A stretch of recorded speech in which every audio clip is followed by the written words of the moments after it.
Good morning. मैं Ravinder sir. आज 10th class के लिए एसएस में जो सिविक्स का सेकंड लेसन है उसके हमने टेक्सचुअल क्वेश्चन किए थे। आज उसके जो शॉर्ट आंसर टाइप क्वेश्चन है वो आपने 4 क्वेश्चन इसके अंदर करने हैं।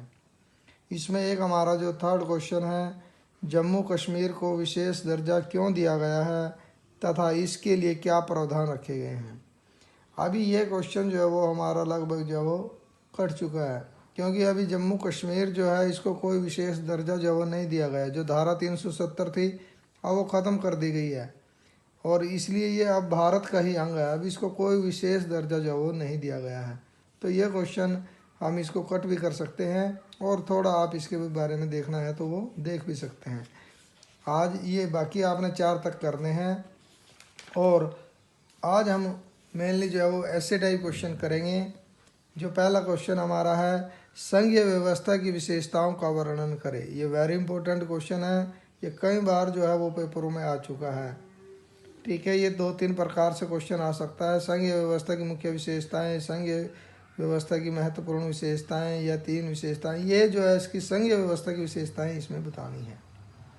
तो संघीय व्यवस्था होती क्या है, इसमें 2 प्रकार की सरकारें होती हैं, एक केंद्र सरकार, दूसरी राज्य सरकार। केंद्र सरकार जो है वो राष्ट्रीय समस्या को समाधान करती है और राज्य सरकार जो है वो स्थानीय यानी एक राज्य की समस्या का हल करती है। और असल में इस प्रकार की व्यवस्था में शक्तियों को केंद्रीय सत्ता तथा संघ बनाने वाले अलग अलग राज्यों में बांटा गया है और संपूर्ण देश के लिए एक सरकार होती है। अलग अलग राज्यों की अलग अलग सरकारें होती है। दोनों स्तरों की अपनी ही अलग अलग शक्तियाँ होती है, यानी राज्य सरकार को अलग शक्तियाँ दी गई है, केंद्र सरकार को अलग शक्तियाँ दी गई है। अगर हम विषय के आधार पर देखें तो इनको भी अलग अलग विषय जो वो दिए गए हैं। संघवाद में 2 स्तर होते हैं विधायिका के। इसका अर्थ है एक सदन अलग अलग राज्यों का प्रतिनिधित्व करता है और दूसरा सदन जनता का, यानी इसमें हम लोकसभा और राज्यसभा के बारे में इसमें बता सकते हैं। सेकंड है, संघवाद में 2 प्रकार की सरकारें होती हैं परंतु दोनों स्तर एक ही जनता पर शासन करते हैं।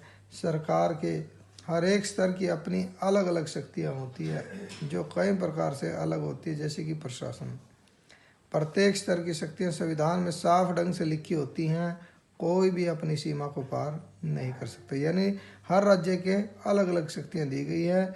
केंद्र सरकार के पास अपनी शक्तियाँ हैं और राज्य सरकार के पास अपनी शक्तियाँ हैं, तो उन्हीं शक्तियों के अकॉर्डिंग वो काम कर सकता है, उससे बाहर कोई नहीं जा सकता। संविधान को केवल एक ही स्तर पर परिवर्तित नहीं कर सकते, इसके लिए दोनों स्तरों की इच्छा है, यानी लोकसभा और राज्यसभा दोनों का जो है 2/3 बहुमत जो वो जरूरी है, तभी किसी कानून में जो वो परिवर्तन कर सकते हैं या कोई कानून बना सकते हैं। संघवाद में न्यायपालिका को संविधान का रखवाला कहा जाता है। न्यायालय संविधान में लिखे हुए की व्याख्या कर सकता है। अलग अलग स्तरों की शक्तियों को भी व्याख्या करते हैं। अगर सरकार के दोनों स्तरों के बीच मतभेद आ जाए तो उच्चतम न्यायालय मध्यस्थ बनकर उन मतभेदों को दूर करता है। तो संविधान में यह साफ शब्दों में लिखा गया है कि कोई भी स्तर अपने क्षेत्र के लिए किस प्रकार वित्त का प्रबंध करेगा, यानी उनके पास पैसा कहाँ से आएगा, वो अपने राज्य में काम करने के लिए जो उनको पैसे की ज़रूरत है तो किस प्रकार का टैक्स जो वो ले सकते हैं, तो संविधान में वो लिखा हुआ है।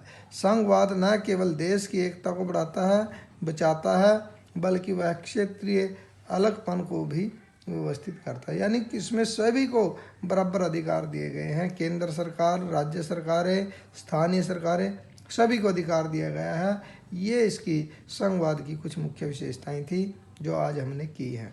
इसमें अगर आपकी कोई बात या कोई पॉइंट समझ में नहीं आया तो आप उसके बारे में भी पूछ सकते हैं। Okay, thank you.